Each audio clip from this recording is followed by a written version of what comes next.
जय हिंद, जय भारत, जय दिल्ली।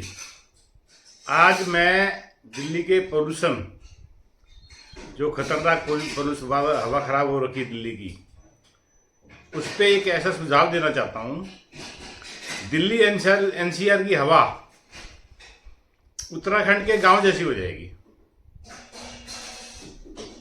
मेरे एक सुझाव कुछ लोगों को बहुत बुरा लगेगा, पर मेरा अनुरोध है कि पूरा देखोगे आप। जिनको बुरा लगेगा वह भी सहमत होंगे। सुझाव ये है कि दिल्ली में कानून बनाया जाए कि 60 साल से छोटे और 60 साल से छोटे को कार चलाना, कैब में चलना अलाउड ही नहीं हो, उन पे बैन लगा दिया जाए। मतलब 60 साल से बड़े ही कार या कैब में चलेंगे, या कोई अपाहिज है, कोई बीमार है ज़्यादा, वह कोई प्रेग्नेंट है, वह कार में चल सकते हैं। कार का मतलब उसमें कैब भी आ जाती है। बुरा लगेगा ये उनको लगेगा दिल्ली कैसे चलेगी, जीवन कैसे चलेगा। पर आगे जो मैं सुझाव दे रहा हूं वो अगर इम्प्लीमेंट हो गया तो कार की जरूरत ही नहीं लगेगी लोगों को। उसमें सबसे पहले तो 2-3-4 बड़ी प्राइवेट कंपनियों की बसें चलानी पड़ेंगी दिल्ली में। सरकारी ये सस्ती वाली बसें चल रही हैं, चलती रहें, मुफ्त वाली या सस्ती वाली। बड़ी प्राइवेट कंपनियों की बसें चलानी पड़ेंगी ताकि जिससे middle class, upper middle class और अपर क्लास जो सरकारी बसों में नहीं बैठता है वो उसमें बैठेगा। लास्ट कनेक्टिविटी के लिए भी बड़ी कंपनियों को ही मतलब रूट दिए जाएंगे, 10 seater, 8 seater, 6 seater, 20 seater, 15 seater. और बाकी बड़े रूट के लिए भी जो भी बसें चल रही हैं, अच्छा बसें सभी एसी होंगी। वैसे नॉन एसी और एसी बसों में प्रति किलोमीटर जो खर्चा है वह सिर्फ 8-10% का है। तो प्राइवेट कंपनियां वैसे भी एसी ही बसें चलाएंगी, छोटी हो बसें, चाहे 6 सीटर, 8 सीटर, जितनी भी हैं बसें, सभी एसी चलेंगी। और ऑटो भी सभी एसी ही चलेंगे दिल्ली में, नॉन एसी कोई ऑटो नहीं चलेगा। ऑटो में हो सकता है कि 20% का फर्क हो जाए खर्चे में प्रति किलोमीटर। बस में 10 रुपये 10% का खर्चा एक्स्ट्रा लगता है एसी का, तो ऑटो में हो सकता है 20-25% लगे। बैटरी रिक्शा भी इवन सिर्फ एसी ही चलेंगी दिल्ली में। भी दिल्ली की गर्मी को देखते हुए non AC vehicle, public vehicle कोई भी एक सिंगल नहीं होगा। किराया ठीक है, बैटरी रिक्शा में भी हो सकता है 20-30% खर्चा फालतू आ जाए, वो 20-30% अपना फालतू लेंगे। अच्छा, ये सब बड़ी कंपनी की चलेंगी। ऑटो इंडिविजुअल चल सकते हैं, पर बैटरी रिक्शा 2-4-10 एक एरिया में 1-2 कंपनी की चले ताकि अनुशासन में चलेगी रहे वो। और बस स्टैंड भी सभी पे, मतलब चाहे कोलैबोरेशन कर ले गवर्नमेंट भी, कुछ कंपनी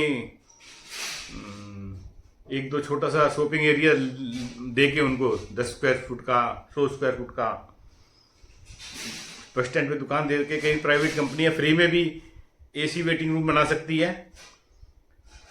फ्री में नहीं बन पाई तो चार्जिंग वाले हों बेशक, पर सभी बस स्टैंड पे एसी वाले वेटिंग जगह जरूरी, मतलब कर दी जाएगी। मतलब कोई प्राइवेट कंपनी तैयार नहीं हो रही फ्री में करने के लिए, तो चार्जेबल एसी जगह हो, मतलब वेटिंग। अच्छा, जो बसें चलेंगी बड़ी, उसमें जैसे एसी बस चल रही हैं नॉर्मल सीट वाली, वह भी होंगी। कुछ लग्जरी भी बसें चले हैं उसमें, कुछ सुपर लग्जरी, उसमें मतलब स्नैक्स वगैरह भी मिले, शाम को उसमें बियर और विस्की भी सर्व की अलाउड हो, तो कार वाले कार की जरूरत ही नहीं लगेगी लोगों को, खासकर युवाओं को। युवा तो खासकर कार छोड़ देंगे बिल्कुल, जब उनको घर से निकलते ही एसी वाला ऑटो मिल रहा है, बैटरी रिक्शा एसी वाली मिल रही है, बस स्टैंड उनको एसी वाला मिल रहा है। और जब दिल्ली से 90% 80% कार कम हो जाएगी तो प्रीत विहार से बस चलेगी, अगर सवारी फुल हो गई सीधी गुड़गांव जाएगी, ज़्यादा ज़्यादा 20 या 25 मिनट में। और इलेक्ट्रिक भी उसमें कंपलसरी की जा सकती है कि बसें भी सारी इलेक्ट्रिक होंगी, तो पोल्यूशन तो बिल्कुल खत्म हो जाएगा, जाम दिल्ली का बिल्कुल खत्म हो जाएगा। फिर मैं दोबारा आ रहा हूँ, शुरू में युवाओं को गुस्सा आएगा मेरी बात का, पर जो मैं सुविधाएं दे रहा हूँ उनको, घर से निकलते ही एसी ऑटो मिलेगा, एसी बैटरी रिक्शा मिलेगी, बस स्टैंड एसी वाले होंगे उनके, बसें सब लग्जरी होंगी, तो युवा भी कार में नहीं चलेंगे। अच्छा, पैसा बचेगा लोगों का, मिडिल क्लास अपर क्लास का पैसा भी मोटा बचेगा, जो कार पे खर्चा मोटा होता है मेंटेनेंस का, ईएमआई बहुत मोटे, और डेप्रिसिएशन भी कार का मोटा बैठता है, वह खर्चा बचेगा।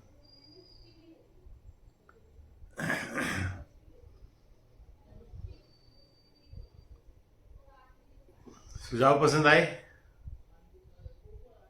तो वायरल करें, कमेंट कुछ बुरे भी आ सकते हैं इसमें, कार की हैबिट पड़ चुकी है। अच्छा, एक चीज़ और बोलना चाहूँगा, जो मतलब काफ़ी बड़े अमीर हैं, जो 200 करोड़ के मालिक हैं, उन पे ये किया जा सकता है कि लिमिटेड कारें दिल्ली में, कि भाई 10,000 रुपये महीना या 20,000 रुपये महीना या 30,000 रुपये महीना टैक्स दे के कार रख सकते हैं। जो अति अमीर हैं वो रखें, ताकि अति अमीरों को दिल्ली से बाहर नहीं करना है हमें, और उस पैसे से जो है दिल्ली में विकास करा जाए, इंफ्रास्ट्रक्चर वर्क करा जाए। अच्छा, इसमें एक और चीज़ है, जब कारें इतनी कम हो जाए, ऐसा टू व्हीलर पे भी ये किया जा सकता है, घर से 5 किलोमीटर तक टू व्हीलर अलाउड होगा, क्योंकि लंबे रूट पे जो टू व्हीलर पे चलते हैं वह भी बंद हो जाएंगे, तो पोल्यूशन में बहुत फर्क पड़ेगा। पोल्यूशन जो भी घटिया, मतलब हवा जो खराब है, मेरे विचार में 90% उसका कारण पेट्रोल डीजल है। एक बात रहेगी मेरी उसमें, दिल्ली से जब 90% कारें रोड से कम हो जाएंगी, 95% रोड से कारें स्कूटर कम हो जाएंगे, तो दिल्ली की इतनी चौड़ी रोडें हैं, पूरे दिल्ली में ट्राम का प्राइवेट कंपनी जाल भी बिछा सकती है। ट्राम जो है यातायात का सबसे सस्ता साधन है, उसमें न तो बैटरी लगती, न मोटर लगता, न पेट्रोल डीजल लगता है, सिर्फ बिजली से चलती है डायरेक्ट। उससे बड़ी सस्ता साधन नहीं हो सकता, और न कोई उसमें कोई खंबे वंबे खड़े करने पड़ते हैं। तो ट्राम का जाल भी दिल्ली में बिछाया जा सकता है आराम से, प्राइवेट कंपनी आराम से बिछा देंगी जाल। दिल्ली में जो प्रति कार टैक्स लिया जाएगा जनता से, मतलब अमीर जनता से, करोड़पतियों से, जिनका कारोबार काम नहीं चल रहा, 20,000 रुपये महीना कम से कम होना चाहिए, वह इकट्ठा करके जो दिल्ली में कार नहीं रखेंगे उनमें बांट दिया जाए, तो हो सकता है कि 20,000 रुपये सालाना, 10,000 रुपये सालाना दिल्ली के प्रत्येक परिवार को मिल जाए। जय हिंद, जय भारत। ट्राम और बसें पूरी रात चलवाई जाएंगी, फ्रीक्वेंसी कम हो जाएगी, लेकिन ट्राम और बसें पूरी रात चलेंगी, ताकि कारों की नेसेसिटी ना रहे।